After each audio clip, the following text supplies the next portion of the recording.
Hi, this is Subbu. ఓ చిన్ని కంటెంట్తో మీ ముందుకు వచ్చా. రీసెంట్గా నేను వెళ్ళిన కర్ణాటక ట్రిప్పులోని ఒక ప్రదేశం గురించి, ఓ చారిత్రక యోధుని గురించి ఇప్పుడు మీతో మాట్లాడబోతున్నా. Let us start. నల్లని మేని ఛాయ, తక్కువ శరీరపు ఎత్తు, పెద్ద పెద్ద కళ్ళు, పలుచని వస్త్రాలంకరణ. ఇది దక్షిణ భారతదేశంలో ఒక రాజు యొక్క శారీరక ఆకారపు గుర్తులు. కానీ శత్రువులకు మాత్రం అతను ఓ కొరకరాని కొయ్య.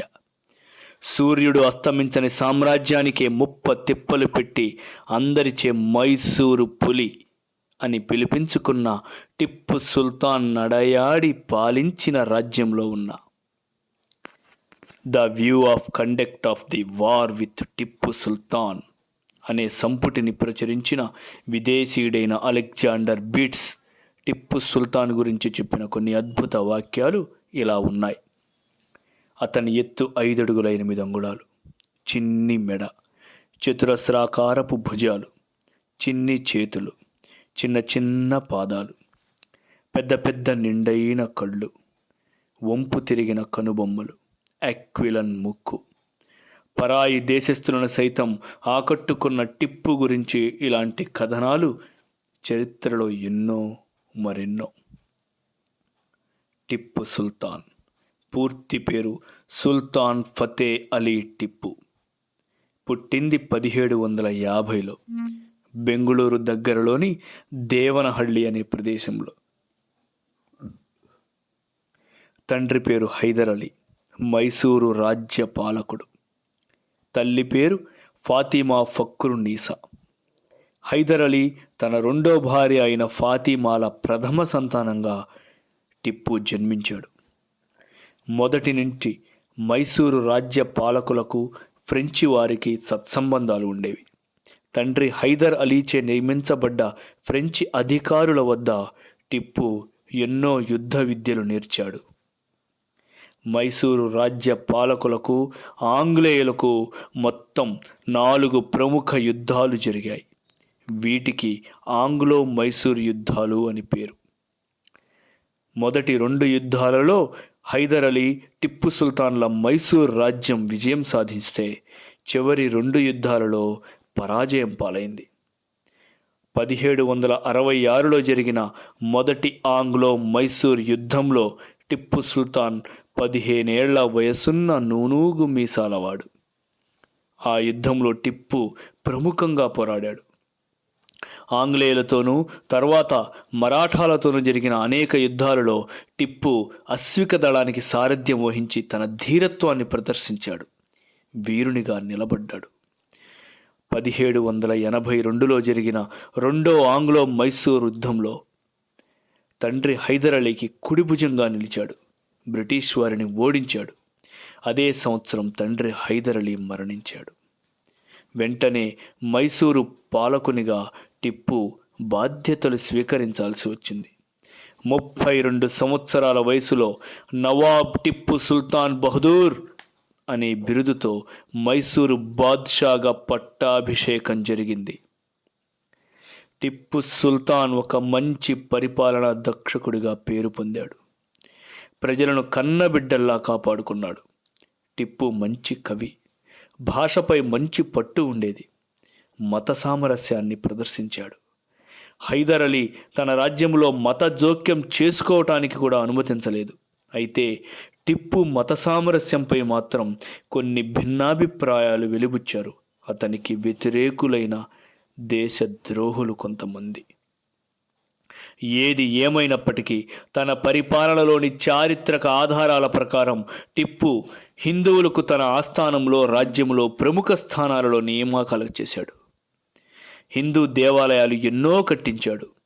బ్రాహ్మణులకు గ్రాంట్లు విపరీతంగా ఇచ్చేవాడు. ఇతరుల విశ్వాసాన్ని ఎల్లప్పుడూ గౌరవించేవాడు. ముస్లిమేతరులను మిగతా వారి కంటే మెరుగ్గా చూసుకున్నాడు. ఇతని కోట ప్రాంతంలోనే ఎంతో ప్రముఖమైన శ్రీరంగ అనాథ ఆలయం ఉంది. ఈ ఆలయం ఎంతో ప్రసిద్ధి చెందింది. శ్రీరంగపట్టణంలోని విశాలమైన ప్రాంగణంలో శ్రీరంగనాథ ఆలయం నేటికి ప్రముఖ దేవాలయంగా, దక్షిణ భారతంలోనే ఒక గొప్ప దేవాలయంగా విరాజిల్లుతుంది. అలాగే మొదటి నుంచి ఫ్రెంచి వారితో ఉన్న సత్సంబంధాల మేరకు, వారి కోరిక మేరకు మైసూరు నందు చర్చి కూడా నిర్మించడం జరిగింది. తన మతాన్ని పాటిస్తూ ఇతరుల మతాన్ని గౌరవించటంలో టిప్పు ఏనాడూ వెనకడుగు వేయలేదు. ఇది చరిత్ర చెప్పిన సత్యం. 3వ ఆంగ్లో మైసూరు యుద్ధం. ఈ యుద్ధంలో టిప్పు పరాజయం పాలయ్యాడు. అప్పుడే వారితో శ్రీరంగపట్నం ఒప్పందం జరిగింది. మైసూరు రాజ్యంలో సగభాగాన్ని మిత్ర రాజ్యాలకు పంచిపెట్టాల్సి వచ్చింది. తన రాజ్యంలోని దక్షిణ తమిళ భాగాలు మద్రాసు ప్రెసిడెన్సీకి, బళ్ళారి, కడప, అనంతపురం ప్రాంతాలు నిజాం ప్రభువుకి పంచాల్సి వచ్చింది. కానీ కుట్రపూరిత ఆంగ్లేయులు కొద్ది కాలానికే సైనిక ఖర్చుల బాకీల కింద వాటిని కూడా లాక్కొని తమ బ్రిటిష్ సామ్రాజ్యంలో కలిపేసుకున్నారు. మొదటి నుంచి వారు ఆచరించి పాటించిన సూత్రం ఇదేగా: విభజించటం, పాలించటం. యుద్ధాలలో టిప్పు సుల్తాన్ లోహపు కవచాలు గల రాకెట్లు లాంటి సాధనాలు వాడారు. వీటినే తగ్రక్కులు అని పిలుస్తారు. వాటిని మొదటిసారి ఎంతో విజయవంతంగా ఉపయోగించాడు. మొట్టమొదటిసారి యుద్ధ రంగంలో గల రాకెట్లను ఉపయోగించిన ఘనత టిప్పు సుల్తాన్దే. అందుకే అతన్ని భారతదేశపు మొట్టమొదటి మిజైల్ మ్యాన్ అని అంటారు. తరువాత వీటి మీద బ్రిటిష్ వాళ్ళు అనేక ప్రయోగాలు చేసి రాకెట్ రంగంలోకి ప్రవేశించడం జరిగింది.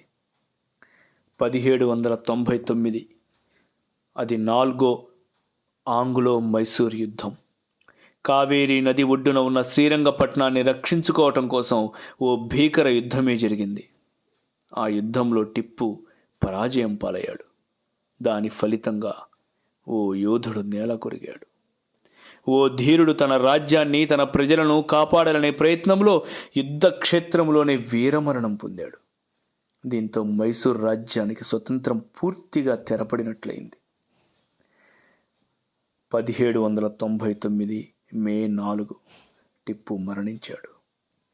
యుద్ధ క్షేత్రం నుంచి కొద్ది దూరంలోనే ఉన్న తన తల్లిదండ్రుల కోసం టిప్పు సుల్తాన్ స్వయంగా కట్టించిన సమాధిలోనికి అతని మృతదేహాన్ని తరలించారు. వారి సమాధుల పక్కనే టిప్పు సుల్తాన్ను కూడా సమాధి చేశారు.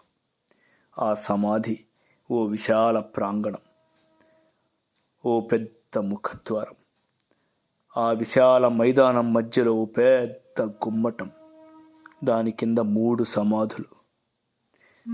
అవి 1 తండ్రి హైదర్ అలీది, 2 తల్లి ఫాతిమాది. వీరిద్దరి పక్కనే ఉన్న ఆ 3వ సమాధి టిప్పు సుల్తాన్ది.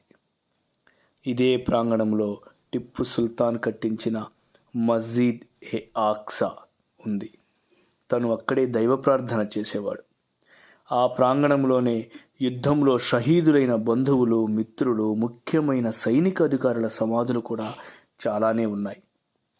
ఈ సమాధి ప్రాంగణం మొత్తం అద్భుతమైన పెయింటింగ్లతో, నల్లని గ్రానైట్లతో చేసిన పిల్లర్లతో ఉంటుంది. ఆ పెయింటింగ్లు, ఆ గ్రానైట్లు ఎప్పటికీ తన జవసత్వాలు కోల్పోకుండా చరిత్ర సాక్ష్యాలుగా నేటికి 200 సంవత్సరాలు దాటినా ఏమాత్రం చెక్కు చెదరకుండా అలానే నిలిచి ఉన్నాయి. టూరిజం వారు కూడా వీటిని ప్రత్యేకంగా కాపాడుతున్నారు. టిప్పు సుల్తాన్ ఓ ధీరుడు, తిరుగులేని యోధుడు. అతని యుద్ధ వ్యూహాలు, పోరాట పటిమలు అజరామరం. టిప్పు సుల్తాన్ వాడిన కత్తి దక్షిణ భారతదేశంలో దొరికే వుడ్జ్ స్టీలుతో చేసింది. ఎంతో చారిత్రాత్మకమైనది. 2023లో లండన్లో జరిగిన ఓ వేలంపాటలో టిప్పు సుల్తాన్ బెడ్ ఛాంబర్ కత్తి సుమారు 143 కోట్ల ధరకు అమ్ముడుపోయి భారతదేశ పురాతన వస్తువుల్లోనే అత్యంత ఖరీదైన వస్తువుగా నిలిచింది. టిప్పు సుల్తాన్ ఎంతటి వీర ఘనుడో, అతని వీరత్వం పట్ల ప్రజలకు ఎంత గొప్ప నమ్మకమో ఈ వేలంపాట అంకెలే సాక్ష్యాలుగా ఉన్నాయి. టిప్పు సుల్తాన్ మరణం తర్వాత సైన్య సహకార ఒప్పందం జరిగింది. ఆ ఒప్పందం ప్రకారం బ్రిటిష్ వారు వడయార్లను మైసూరు సింహాసనంపై ప్రతిష్ఠింపజేశారు. మైసూరు రాజ్యం 1947 వరకు రాచరిక సంస్థానంగా మారి భారతదేశం స్వతంత్రం పొందిన తర్వాత భారత యూనియన్లో చేరింది. దాంతో మైసూరు సామ్రాజ్య చరిత్ర పూర్తిగా సమాప్తమైంది. కానీ ఇప్పటికీ శ్రీరంగపట్నం వీధుల్లో మైసూరు రాజ్యంలో టిప్పు సుల్తాన్ మార్కు కనిపిస్తూనే ఉంటుంది. అతని స్వతంత్ర కాంక్ష తరువాతి తరాలకు అందుతూనే ఉంది. దేశం కోసం, దేశ స్వాతంత్రం కోసం, తనను నమ్ముకున్న ప్రజల కోసం కావేరీ నది ఒడ్డున చిందిన టిప్పు సుల్తాన్ నెత్తుటి చారికలు నేటికి చరిత్ర సాక్ష్యాలుగా నిలిచే ఉన్నాయి. వీలైతే చూసిరండి. మన ధీరుల చరిత్రలు తర్వాతి తరాలకు అందించండి. ఈ వీడియో మీకు నచ్చితే లైక్ చేయండి. మీరు కనుక శ్రీరంగపట్నం చూసి ఉంటే కామెంట్ చేయండి. మరిన్ని వీడియోల కోసం నా ఈ ఛానల్ను సబ్స్క్రైబ్ చేయండి.